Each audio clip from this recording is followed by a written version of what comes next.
இப்போது ஓம சாதம் எப்படி பண்ணுறதுன்னு பார்க்கலாம்.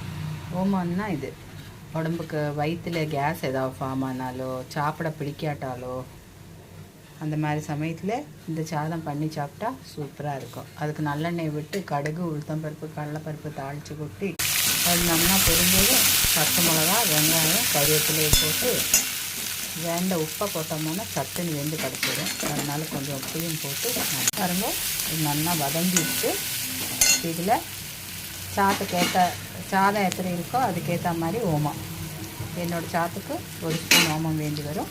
அது நான் போட்டு ஒரு பெரட்டல் பறிக்கணும். ரொம்ப எல்லாம் வதக்கினோம்னா கசப்பு வந்துவிடும். அதனால் ஒரு பெரட்டு சாத்தை அதில் போட்டுக்கணும். போட்டு எல்லாத்தையுமே சேர்த்து நல்லா விளக்கி எடுத்தா சூப்பராக நல்லா இருக்கும். ட்ரை பண்ணி பாருங்கள். தேங்க்யூ ஃபார் வாட்சிங். சப்ஸ்கிரைப்.